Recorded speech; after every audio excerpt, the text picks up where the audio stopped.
এই জীবনে তিনটি গুরুত্বপূর্ণ শব্দ আছে যা বোঝা আমাদের কাছে খুব গুরুত্বপূর্ণ, এবং এই তিনটি শব্দের নিজস্ব অর্থ আছে। প্রথম হলো সঙ্গবদ্ধতা, অর্থাৎ একসাথে মিলে কাজ করতে হবে, একসাথে মিলে পরিশ্রম করতে হবে, সামনে এগোতে হবে। এরকম করতে পারলে আপনার শক্তি বৃদ্ধি পাবে, আপনার ক্ষমতা বৃদ্ধি পাবে, আপনি এগোতে পারবেন এবং অনেক দূরে যেতে পারবেন। দ্বিতীয় হলো আত্মবিশ্বাস। হেরে যাওয়া বস্তুও আবার জিতে নিতে পারবেন। যদি আপনার নিজের আত্মবিশ্বাস থাকে তাহলে আপনি কখনো পরাজিত হবেন না। এবং তৃতীয় হলো অহংকার। জয়লাভ করার পরেও কিন্তু এটা আপনাকে পরাজিত করতে পারে। সেই জন্য জীবনে সঙ্গবদ্ধ হন, আত্মবিশ্বাস রাখুন, কিন্তু কখনোই অহংকার করবেন না। এই অহংকার আপনার থেকে সবকিছু কেড়ে নিতে পারে। এই অহংকারের জন্যই মথুরাপতি কংস নিজের পতনের দিকে অগ্রসর হয়েছিলেন। এই অহংকারকে ত্যাগ করুন আর আমার সাথে ভালোবেসে বলুন, রাধা রাধা। রাধা কখনো কখনো আমার জন্য বড়ই সুগন্ধি আতর নিয়ে আসে, পারিজাত ফুলের মালা নিয়ে আসে আমার প্রসাধন করবে বলে, এবং আমার সব থেকে বেশি প্রিয় মাখন নিজে হাতে বানিয়ে আনে আমাকে নিজে হাতে খাইয়ে দেবে বলে, সবকিছু আমাকে প্রসন্ন করবে বলে। কিন্তু আপনি কখনো ভেবেছেন যে এই আতর কিভাবে বানানো হয়? সহস্র ফুলের পাপড়ি একসাথে পিষে নিতে হয়, তারপরে তার থেকে যে রস নিঃসৃত হয় সেই রস দ্বারাই আতর তৈরি হয়। অনেক সংখ্যক ফুলকে অসীম যন্ত্রণা ভোগ করতে হয়, তবে তারা আমার প্রসাধন সামগ্রী হয়ে উঠতে পারে। দুধ থেকে মাখন তৈরি করার জন্য কতটা পরিমাণ মন্থন সহ্য করতে হয় সেটা আপনি জানেন। ঠিক সেই রকমই হলো আমাদের জীবনও। বিপদও আসে, কঠিন পরিস্থিতিও আসে, এর সম্মুখীন হতে শিখুন। মনে রাখবেন, আপনি হলেন সেই দুধ যাকে মন্থন সহ্য করতে হবে মাখন হয়ে ওঠার জন্য। মনে রাখবেন, আপনি হলেন সেই ফুলের মতন যাদের পিষ্ট হতে হবে সুগন্ধি আতর হয়ে ওঠার জন্য, যাকে এই সংসার পছন্দ করে। কখনো কখনো জীবনে আপনার সাথে খারাপ শুধুমাত্র এই কারণে ঘটে যাতে আপনার শ্রেষ্ঠ রূপ এই সংসারের সামনে আসতে পারে। শুধুমাত্র কঠিন পরিস্থিতি এবং বিপদকে একটা সুযোগ হিসেবে দেখার চেষ্টা করুন। আপনার জন্য এই সংসার বদলে যাবে, সংসারকে দেখার দৃষ্টিভঙ্গি পাল্টে যাবে, আপনার ভাগ্য পাল্টে যাবে, আর এই মন প্রসন্ন হয়ে বলবে, রাধা রাধা। প্রত্যেক মানুষ নিজের জীবনে দুঃখ অনুভব করেন। প্রত্যেকের দুঃখ আলাদা হতে পারে। কারোর মনে এই দুঃখ থাকে যে সে তার বাবা মায়ের সব ইচ্ছে পূরণ করতে পারেননি। কেউ এটা ভেবে দুঃখ পান যে সে চিরকাল সদাচার করেছেন, সৎকর্ম করেছেন, কিন্তু তাও তাকে দুরাচারী বলে মনে করা হয়। কেউ এটা ভেবেও দুঃখ পান যে তার সামনে যে ব্যক্তি রয়েছেন তার চোখে তিনি শত্রু হয়ে উঠেছেন বা দুষ্ট হয়ে উঠেছেন, যেখানে তিনি হয়তো কোনো অনুচিত কাজই করেননি। এবার এই সমস্ত বিষয় নিয়ে ভেবে নিজের ব্যক্তিত্ব নিয়ে সন্দেহ প্রকাশ করবেন না।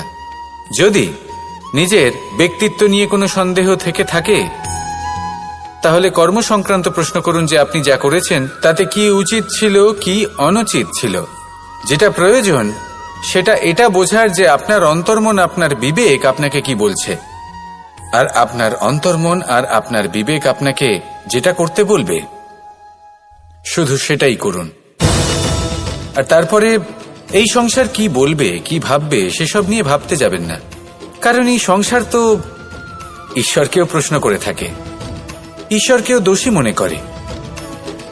কখনো কখনো যখন কোনো ঘটনা মানুষের ইচ্ছা অনুযায়ী ঘটে না, তখন মানুষ এটা বলে যে, হে ঈশ্বর, আপনি আমার পাশে থাকলেন না, আপনি বড়ই কঠোর, এটা আপনার দোষ।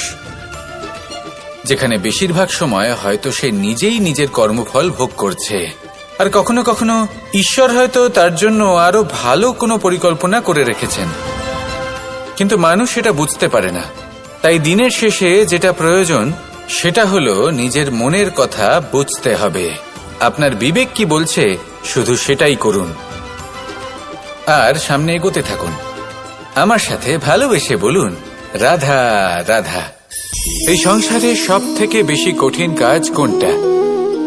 কেউ বলবেন যুদ্ধ করা, কেউ বলবেন ধন অর্জন করা, আবার কেউ বলবেন জ্ঞান অর্জন করা সব থেকে বেশি কঠিন। এবার প্রত্যেক ব্যক্তির নিজস্ব অভিজ্ঞতা আছে, আর সেই অনুসারে তার নিজস্ব একটা উত্তর আছে। সাধারণভাবে দেখতে গেলে এই সংসারে সব থেকে কঠিন হলো তপস্যা করা, অর্থাৎ সব কিছু ত্যাগ করে তপস্যায় নিজেকে বিলীন করে দেওয়া। এবার এর থেকে বেশি কঠিন এই সংসারে আর কি বা হতে পারে? এই সংসারে, এই সমাজে, নিজের পরিবারের মধ্যে থেকেও ধৈর্য ধরে সামনে অগ্রসর হওয়া, এটা হলো সব থেকে কঠিন কাজ। কারণ যখন আপনি তপস্যা করেন তখন সেখানে আপনার ধৈর্য ভাঙার মতো কেউ থাকেন না, না কোনো বন্ধু, না কোনো আত্মীয়, না কোনো শত্রু, কেউ না। কিন্তু যখন আপনি এই সমাজে, এই পরিবারে থাকেন, কোনো না কোনো ব্যক্তি এসে আপনার ধৈর্যের বাঁধ ভেঙে দেওয়ার ক্ষমতা রাখেন। তারা আপনার ধৈর্যের বাঁধ ভেঙে দেয়, আর কখনো কখনো তারা অনিচ্ছাকৃতভাবেই সেটা করে থাকেন।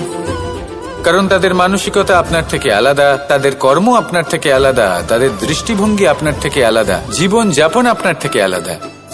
সেক্ষেত্রে আপনি ধৈর্যচ্যুত হন, প্রসন্নতা আপনার থেকে ছিনিয়ে নেওয়া হয়। সেই জন্য এই সংসারে, এই পরিবারের থেকেও ধৈর্য ধরে সামনে অগ্রসর হওয়া কোনো পর্বতের শিখরে গিয়ে তপস্যা করার থেকেও অনেক বেশি কঠিন। আর যে ব্যক্তি এই সমাজেই, এই পরিবারে, সেই সকল মানুষের মধ্যে থেকে গিয়েও ধৈর্য ধরে অগ্রসর হতে থাকেন, যারা এই কাজটা শিখে নিতে পারেন, তারাই কিন্তু জীবনে আনন্দ লাভ করতে পারেন। এই ধৈর্যই শেষে আপনার জীবনে প্রসন্নতা বহন করে আনবে। তাই ধৈর্য ধরে জীবনের পথে অগ্রসর হন, আর আমার সাথে ভালোবেসে বলুন রাধা রাধা। আমরা যখনই কোনো গাছের চারা রোপণ করি তখন সবার আগে পরীক্ষা করে দেখি যে যেখানে আমরা চারা রোপণ করতে চলেছি সেখানকার মাটি আদৌ উর্বর কিনা, সেই মাটি সেই চারাকে বাড়তে সাহায্য করবে কিনা। যখন একটা চারা রোপণের আগে আমরা এত কিছু ভাবতে পারি, তাহলে কাউকে বিশ্বাস করার আগে আমরা কেন ভাবি না? জীবনে কখনো এই বিশ্বাসরূপী চারা কোথাও রোপণ করার আগে বোঝার চেষ্টা করুন যে যার ওপর আপনি বিশ্বাস করতে চলেছেন সে কি আদৌ আপনার বিশ্বাসের যোগ্য কি না। ভেবে দেখুন সেই ব্যক্তি ভবিষ্যতে গিয়ে আপনার বিশ্বাস ভাঙতে পারে কি না। এটাও ভেবে দেখুন যে যাকে আপনি বিশ্বাস করতে চলেছেন তাকে আপনি বিশ্বাস করলে নিজের জীবনের উদ্দেশ্যে আপনি অগ্রসর হতে পারবেন কি না। আর তার জন্য প্রয়োজন সঠিক সিদ্ধান্ত, পরখ করা, কোনটা উচিত কোনটা অনুচিত সেটা বোঝা। আর তাতে কিন্তু আপনি সন্দেহবাতিক হবেন না, তাতে আপনি আরো নিপুণ হয়ে উঠবেন। তাই যদি আপনি নিপুণ হয়ে উঠতে চান তাহলে বোঝার চেষ্টা করুন, পরখ করে দেখুন, কোনটা উচিত কোনটা অনুচিত বুঝুন। আর বিশ্বাস তখনই করুন যখন আপনি 100% নিশ্চিত হবেন যে সে বিশ্বাসের যোগ্য। আসুন আমার সাথে ভালোবেসে বলুন রাধা রাধা। আশা নামক এই খেলাটি আপনারা নিশ্চয়ই খেলেছেন, না খেলে থাকলে দেখেছেন, আর যদি দেখেও না থাকেন তাহলে নিশ্চিত রূপে শুনেছেন। মহাভারতের এই মহাযুদ্ধ কোথাও না কোথাও এই পাশা নামক খেলার কারণে হয়েছিল।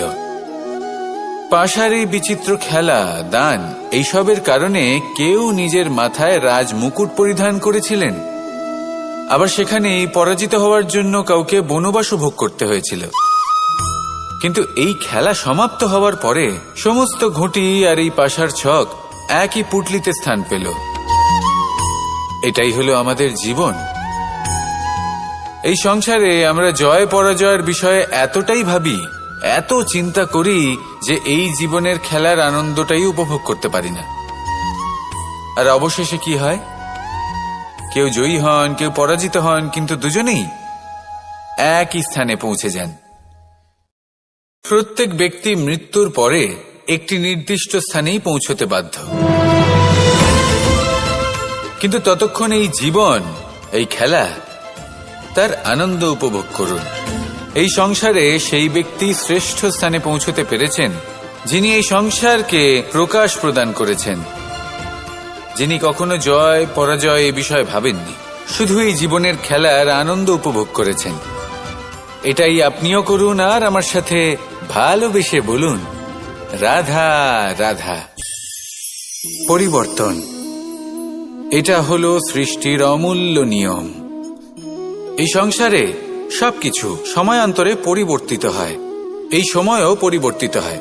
পরিবর্তন চিরকাল হয়ে এসেছে আর চিরকাল হতে থাকবে, কিন্তু এবার আমরা সেই পরিবর্তন কিভাবে লাভ করব যেটা আমাদের প্রয়োজন, যেটা আমরা চাই। আমরা জীবনে বিকাশ চাই। এই বিকাশ কিভাবে লাভ করতে পারি? এই প্রকৃতি কিন্তু আমাদের অত্যন্ত উত্তম উদাহরণ দিয়ে বুঝিয়েছে। একটি বিন্দুর উদাহরণ দিয়েছে যা ভবিষ্যতে একটা বিশাল নদীর আকার ধারণ করে। এটা কিভাবে হয়? মেঘ থেকে একটি বিন্দু ঝরে পড়ে সেই পর্বতের ওপর যেখানে হিম আছে। সেই হিমের সংস্পর্শে আসা মাত্র সেই বিন্দুর সাথে আরো বেশ কিছু বিন্দু যুক্ত হয়, তারপর তারা অগ্রসর হয়, আরো কিছু বিন্দু যুক্ত হয়, আস্তে আস্তে একটা ক্ষীণ ধারার রূপ ধারণ করে এবং সেটাই ভবিষ্যতে আরো এগোতে থাকে। অনেকটা যাওয়ার পর যখন অনেক সংখ্যক বিন্দু একসাথে যুক্ত হয় তখন সেটা বিশাল নদীর আকার ধারণ করে। এবার আমরা মানুষ বলে আমাদের সাথে এই নিয়মের অন্যথা হয় তা নয়। আমরাও এই প্রকৃতির অংশ, আমাদের ক্ষেত্রেও একই নিয়ম প্রযোজ্য।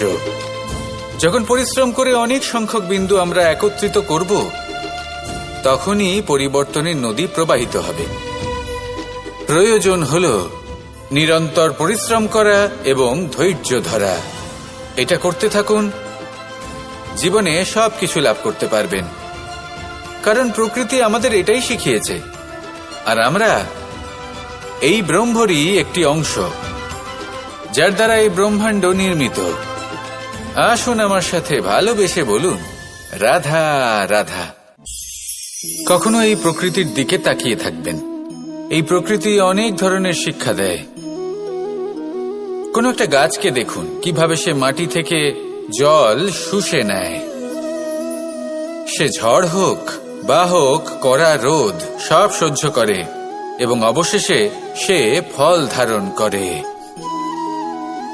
আর সেই ফল উৎপন্ন করার পরে সে ফল কিন্তু সে নিজে গ্রহণ করে না, এই সংসারকে প্রদান করে, যাতে পশু পাখি মানুষ তারা এই ফল গ্রহণ করে শক্তিশালী হয়ে উঠতে পারে, সুস্থ থাকতে পারে।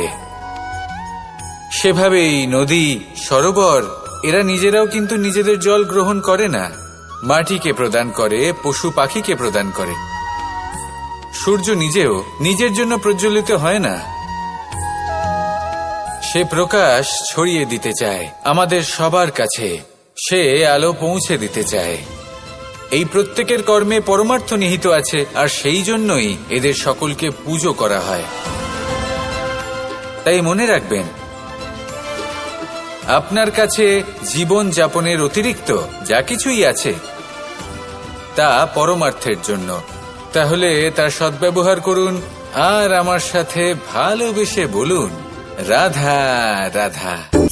আমরা প্রত্যেকেই অবশ্যই এমন সময় দেখেছি যখন অনেকগুলো সমস্যা একসাথে আমাদের জীবনে এসে পড়ে। সমস্যা আমাদের প্রত্যেকের জীবনেই থাকে। আমরা তার সমাধান খুঁজতে চেষ্টা করি, কখনো সমাধান খুঁজে পাই, আবার কখনো যতই চেষ্টা করি না কেন কোনো সমাধান খুঁজেই পাই না। আর যখন এটা হয় তখন মানুষ অত্যন্ত বিচলিত হয়ে পড়েন। নিজের আত্মীয় স্বজন, নিজের বন্ধু বা সংসার এদের ওপরে এই দোষ চাপিয়ে দেন যে এদের জন্যই এই সমস্যা এসেছে। এবার যদি আমি আপনাকে কোনো পরামর্শ দিই তাহলে এটাই বলবো যে দৃষ্টিভঙ্গি পাল্টে দেখুন। এই দৃষ্টিভঙ্গি দিয়ে দেখুন যে এই সংসারে যে সমস্যায় আসুক না কেন তার জন্য কেউ দোষী নয়, না আপনি না অন্য কেউ। এই পুরো খেলাটাই আপনার মানসিকতা, আপনার দৃষ্টিভঙ্গির, আপনার মনের। কিভাবে বোঝাচ্ছি? যখন আমাদের মন শক্ত থাকে তখন কঠিন থেকে কঠিনতর পরিস্থিতিও আমাদের জীবনে খুব বেশি হলে প্রতিস্পর্ধা হয়ে থেকে যায়। সেখানে যদি আমাদের মন দুর্বল থাকে, তখন অল্প কঠিন পরিস্থিতিও আমাদের কাছে খুব বড় সমস্যা হয়ে যায়, তাই না? একটা শক্ত মন কঠিন পরিস্থিতিকে প্রতিস্পর্ধা হিসেবে দেখে আর তার মধ্যে ওটা সুযোগ খুঁজে নেয়। আমাদের শুধু এটাই করতে হবে। এই সংসারে অন্য কাউকে দোষী মনে করলে আপনার সমস্যা দূর হয়ে যাবে না। সেই জন্য এই সংসারকে দোষ দেওয়ার বদলে এই সমস্যার মূলে চলে যান, সেটাকে বুঝুন, নিজের এই মনকে শক্ত করে তুলুন। যদি আপনার মন শক্তিশালী হয়, তাহলে এই সংসারে অনেক বড় বড় কঠিন থেকে কঠিনতর পরিস্থিতিও যদি আসে, আপনার জীবনে যতই বড় বড় সমস্যা আসুক না কেন, আপনার লক্ষ্য লাভে বাধা দিতে পারবে না। আসুন আমার সাথে ভালোবেসে বলুন, রাধা রাধা। আমরা সবাই পাথর দেখেছি, পর্বতও দেখেছি, শুকনো পাতাও দেখেছি, শ্যামল বনানীও দেখেছি। কখনো ভেবেছেন পাথরের অস্তিত্ব কিন্তু ততক্ষণ পর্যন্ত যতক্ষণ সে পর্বতের গায়ে আটকে থাকে। যখন সেই পর্বত থেকে সেই পাথর ভিন্ন হয়ে যায় ও নিজের অস্তিত্ব হারিয়ে ফেলে। আস্তে আস্তে কখনো পাথর কেটে বা কখনো পিষ্ট হয়ে সেই পাথর আস্তে আস্তে মাটিতে পরিণত হয় এবং পূর্ণরূপে নিজের অস্তিত্ব হারিয়ে ফেলে। এটাই পাতার সাথেও হয়। এই পাতা যতক্ষণ গাছের ডালের সাথে যুক্ত ততক্ষণ তার অস্তিত্ব থাকে। যখনই ডাল থেকে বিচ্ছিন্ন হয়, সেও নিজের অস্তিত্ব হারিয়ে ফেলে। আর এটাই আমাদের সাথেও হয়।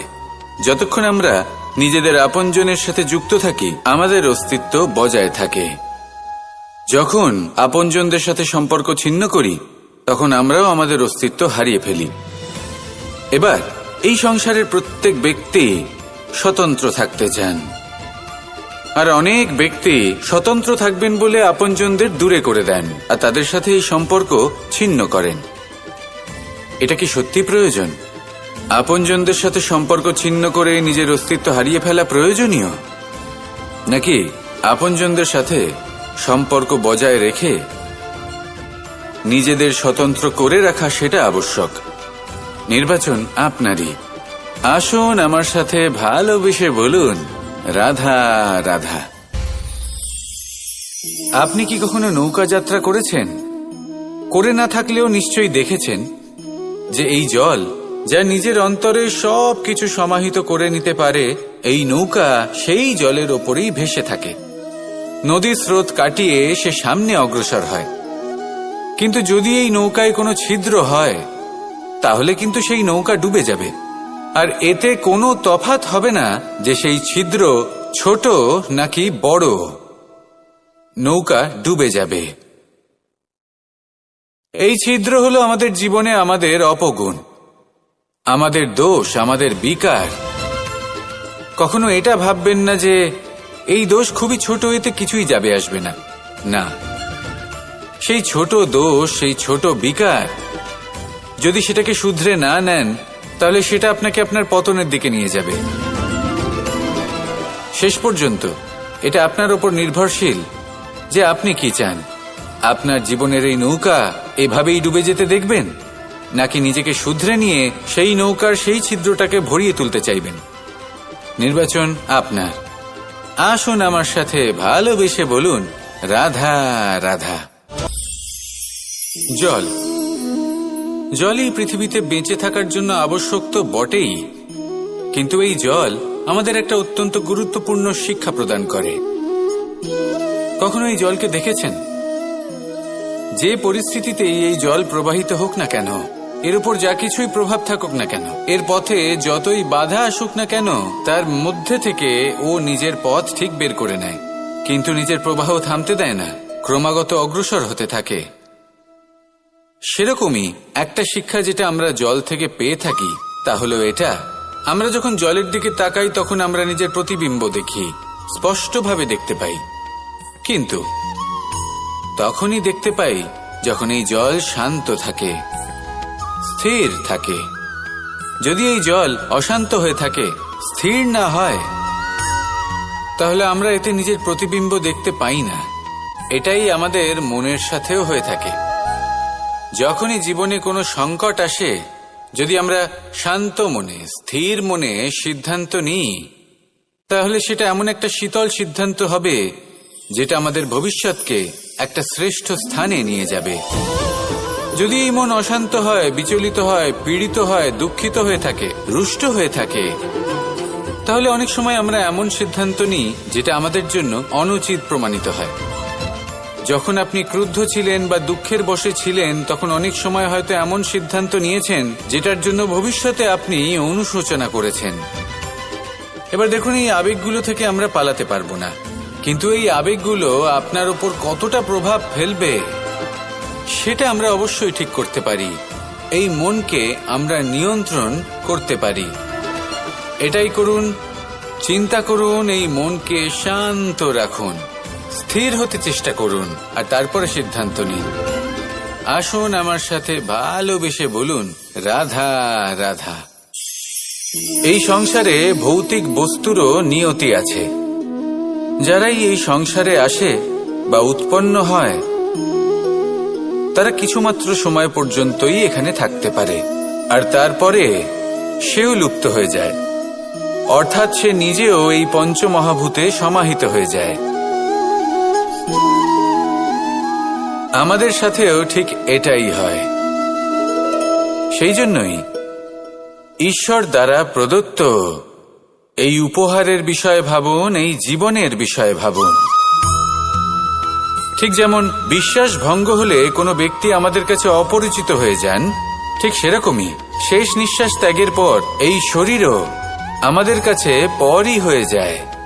তাই এই শরীর থাকাকালীন শ্রেষ্ঠভাবে একে সদ্ব্যবহার করুন, এই জীবনে শ্রেষ্ঠ কর্ম করুন, আর এই জীবনকে শ্রেষ্ঠভাবে যাপন করার জন্য কিছু কথা বোঝা প্রয়োজনীয়।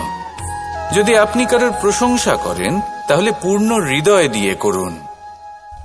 যদি আপনি হস্তক্ষেপ করে থাকেন, তাহলে মস্তিষ্ক দ্বারা করুন। যদি আপনি সমীক্ষা করেন, তাহলে বিবেক দ্বারা করুন। যদি আপনি ধন অর্জন করতে চান, তাহলে নীতি অনুসারে চলুন। যদি জীবনযাপন করতে চান, তাহলে রীতি মেনে করুন। আর যদি ঈশ্বরের ভজন করতে চান, তাহলে ভক্তিভাব নিয়ে করুন। শুধু এই কথা মনে রাখবেন যে আপনার এই জীবন কিন্তু অনিশ্চিত কাল পর্যন্তই আছে। কতক্ষণ আছে সেটা কেউ জানে না। তাই কিছু মুহূর্ত যেটা যাপন করতে আমরা এখানে এসেছি, সেখানে ক্রোধ, অহংকার, ঈর্ষা, এইসব আবেগের কি গুরুত্ব বলুন তো?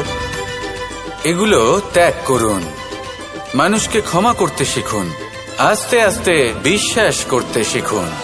এই সংসারে নিঃস্বার্থভাবে প্রেম করতে শিখুন, আর সবার মধ্যে আনন্দ বিতরণ করুন। তাই এই সব গুণ যদি আপনি আত্মসাৎ করতে পারেন, তাহলে আপনার জীবনে শুধু আনন্দ এবং আনন্দই বিরাজমান হবে। আসুন আমার সাথে ভালোবেসে বলুন, রাধা রাধা রাধা রাধা রাধা রাধা। ধর্মরথের 4টি অশ্ব চালানোর জন্য যিনি সারথি হবেন, তার যে 4টি গুণ থাকা প্রয়োজন, সেই সমস্ত গুণ অর্জুনের মধ্যে উপস্থিত রয়েছে। কর্মের শক্তি রয়েছে, ধর্মের প্রতি আসক্তি রয়েছে, জ্ঞানের অভিব্যক্তি রয়েছে এবং সমর্পণের ভক্তি রয়েছে। নিশ্চিত রূপে ধর্মরথে সারথি হবার জন্য অর্জুনই সব থেকে যোগ্য। আর ও শুধুমাত্র দ্রৌপদীর স্বামীই হবে না, ইতিহাসে কুরুবংশের রাজকুমার বা ইন্দ্রপুত্রের নামেই শুধু পরিচিত হবে না, বরং অর্জুনই স্বয়ং ইতিহাস রচনা করবে। অর্জুনই হবে কৃষ্ণ সারথি, যত্র যোগেশ্বর কৃষ্ণ তত্র পার্থ ধনুর্ধর। তাহলে আসুন আর আমার সাথে ভালোবেসে বলুন, রাধা রাধা।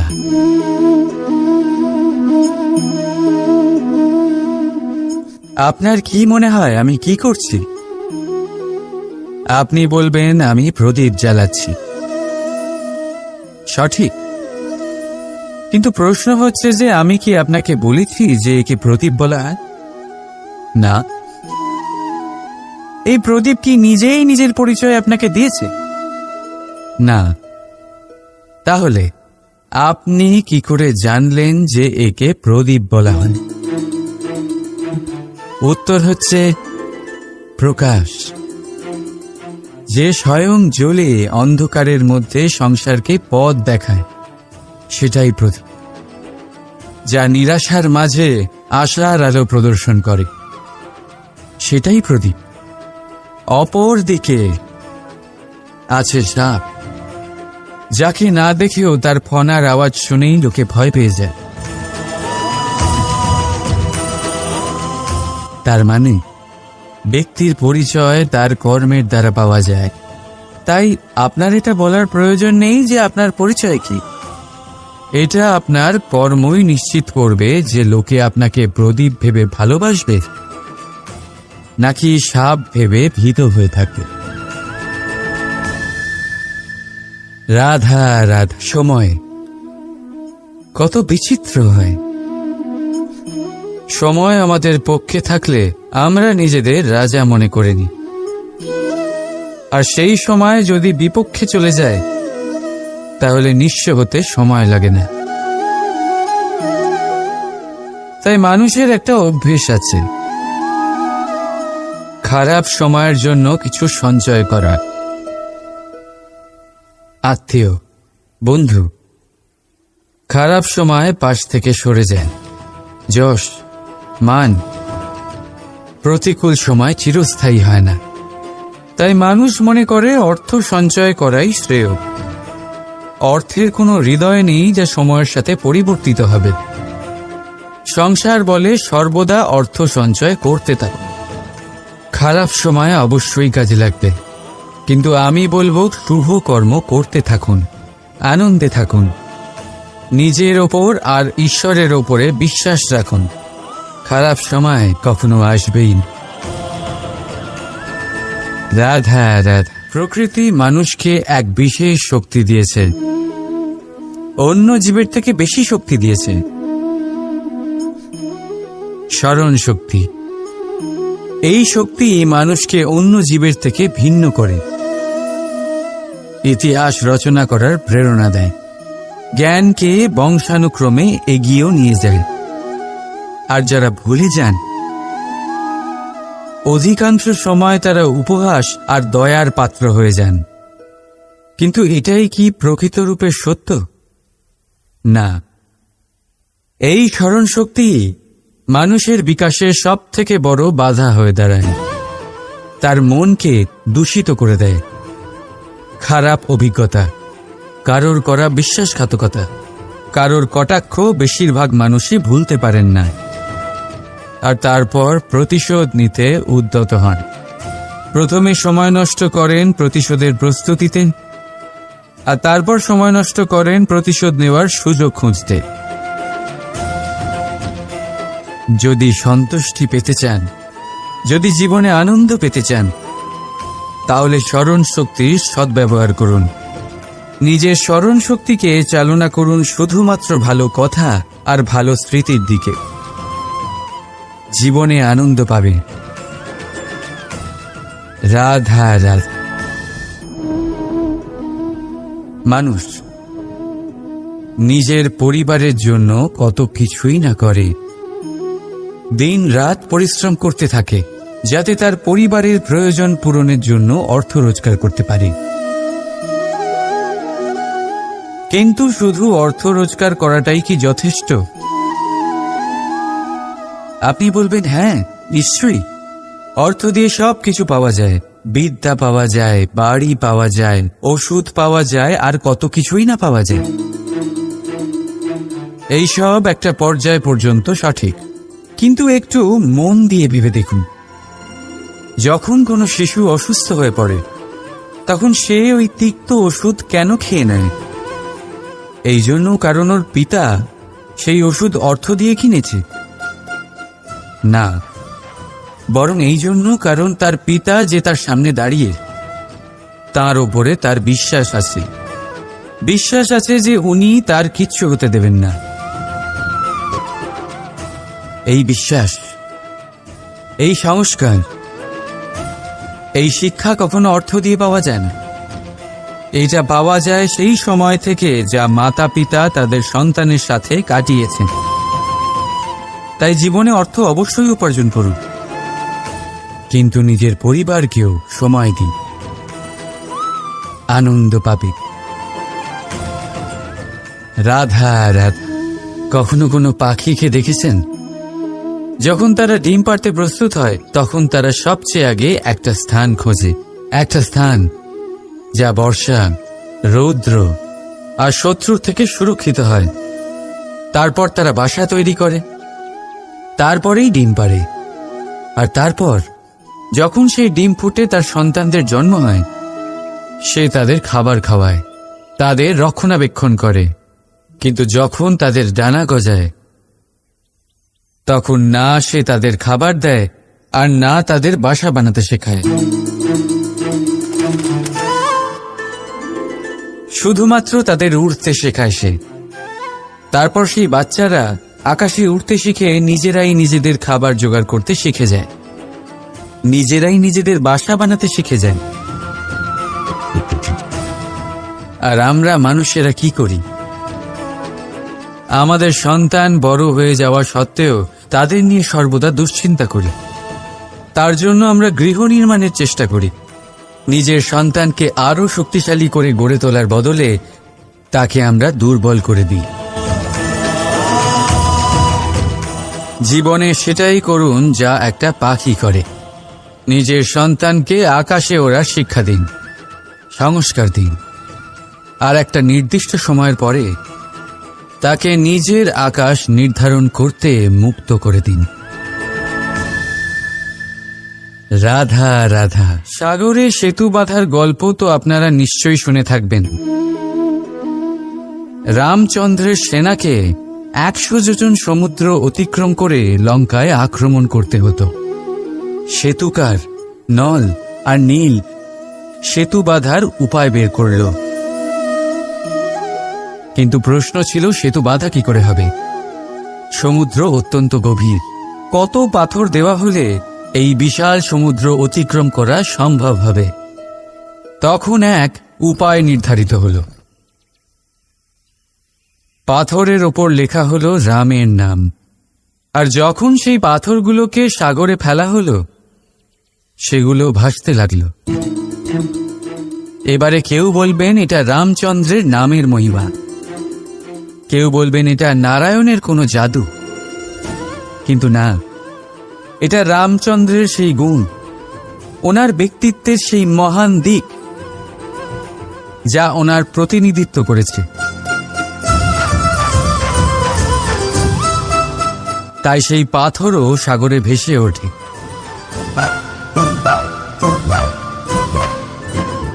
ঠিক সেইভাবেই যেখানে আমরা থাকি না, সেখানে আমাদের গুণ আমাদের প্রতিনিধিত্ব করে। আমাদের নামের শক্তি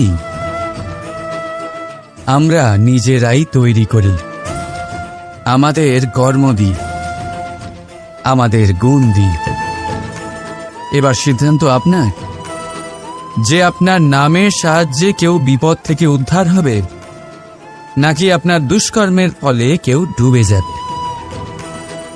ভালো করে ভেবে দেখুন। রাধা রাধা। আমাদের জীবনে গুরুজনেরা, জ্ঞানী মানুষজন সবসময় একটা কথা বলেন, ধৈর্য ধরো।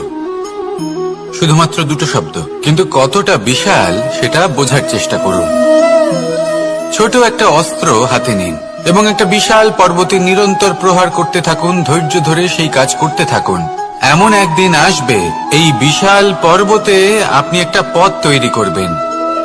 কোনো ধনুর্ধর যখন নিজের বিদ্যা অর্জন করেন, তখন তাকেও ধৈর্য ধরতে হয়, তার নিজেকে সময় দিতে হয়, তবেই সে ধনুর্বিদ্যা শিখতে পারে। সেইভাবে আমাদের জীবনেও ধৈর্য ধরার খুব প্রয়োজন। পরিবারে ধৈর্য রাখতে পারলে তাহলে আস্তে আস্তে দেখবেন প্রেম বৃদ্ধি পাচ্ছে। সমাজে যদি ধৈর্য রাখতে পারেন, তাহলে আস্তে আস্তে এই সমাজ আপনাকে সম্মান করবে। যদি নিজের জীবনে ধৈর্য রাখতে পারেন, তাহলে নিজে থেকেই আত্মবিশ্বাস বাড়বে, নিজের বিকাশ হবে, জীবনে সবই সম্ভব যদি ধৈর্য রাখতে পারেন। হয়তো আস্তে আস্তে হবে, কিন্তু হবে অবশ্যই। শুধু ধৈর্য রাখুন, কারণ ধৈর্যই সব থেকে বড় পুঁজি।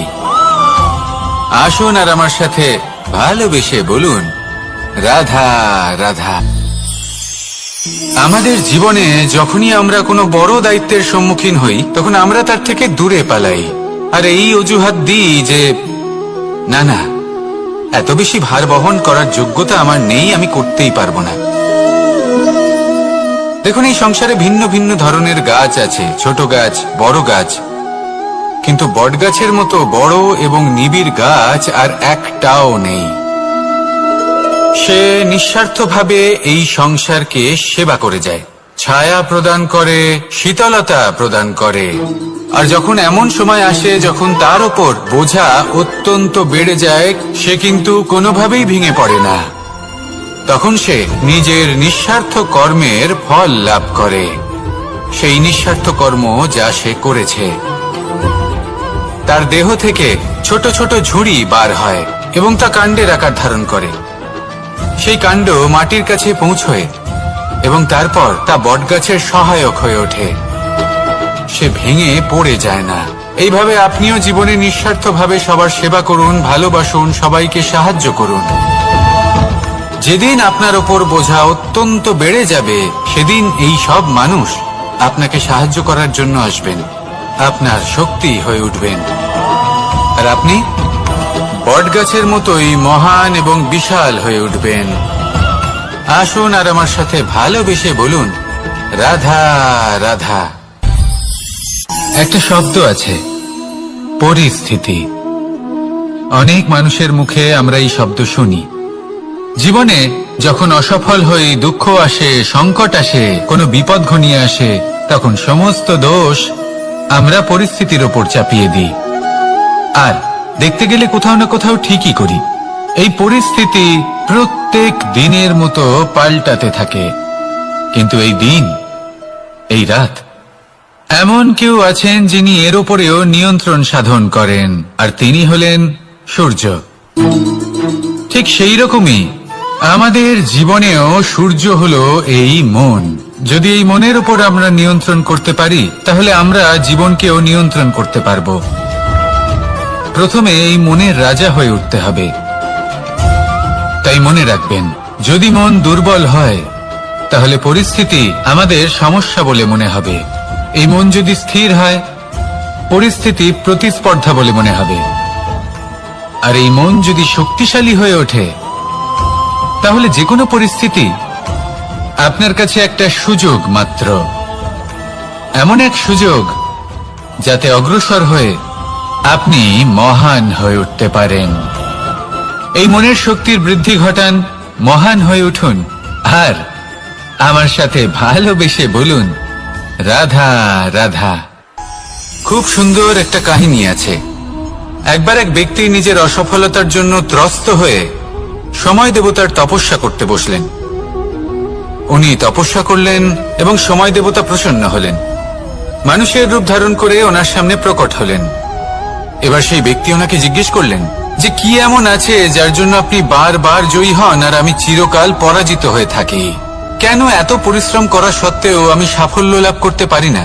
তখন সময় দেবতা উত্তর দিলেন যে দিন হোক বা রাত, ঝড় হোক বা ভূমিকম্প, রোদ হোক বা বৃষ্টি হোক, সময়ের সূত্রপাত হোক বা প্রলয়, আমি থামি না, আমি চলতেই থাকি। আর সেই জন্য যিনি থেমে যান তিনি পরাজিত হন আর আমি জয়ী হই।